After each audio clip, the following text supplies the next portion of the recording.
السلام عليكم ورحمة الله. بسم الله الرحمن الرحيم. الحمد لله رب العالمين، والصلاة والسلام على أشرف الأنبياء والمرسلين، سيدنا ومولانا وحبيبنا محمد الصادق الأمين، وعلى آله وصحبه أجمعين.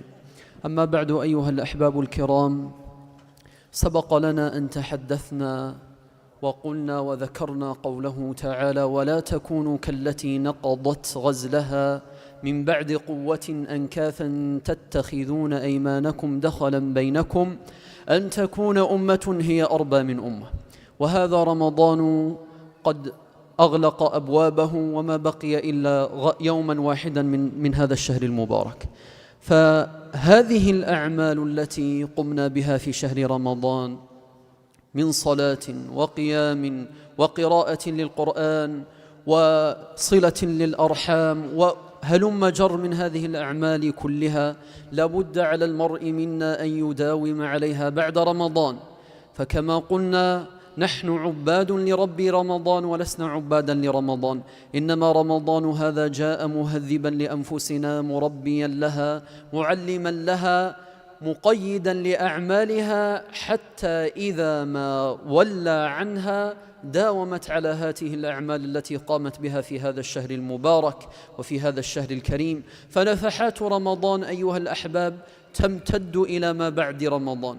وفي الحديث الصحيح عن رسول الله صلى الله عليه وسلم أنه قال: الصلوات الخمس والجمعة إلى الجمعة ورمضان إلى رمضان مكفرات لما بينهن ما اجتنبت الكبائر. فرمضان إلى رمضان مكفر لما بين رمضان الأول ورمضان الثاني. فعلينا أن نداوم على هذه الأعمال، وما كنا نجتنب في رمضان لابد أن نجتنب في الأيام التي بعد رمضان. فرمضان هذا شهر كريم، شهر مبارك، مهذب للأنفس كما ذكرنا، فنفحاته لابد أن تستمر إلى ما بعده، وإلا فما الفائدة؟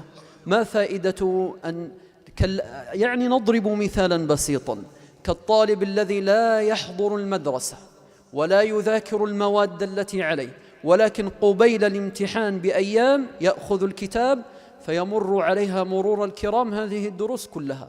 فيجب أن لا نكون كهذا الطالب. يأتي رمضان فقط نقوم في رمضان ونصوم في رمضان ونكف ألسنتنا في رمضان ونكثر من الخير في رمضان، فإذا ما قضى رمضان حاله ومضى إلى سبيله عادت حليمة إلى عادتها القديمة كما يقول صاحب المثل.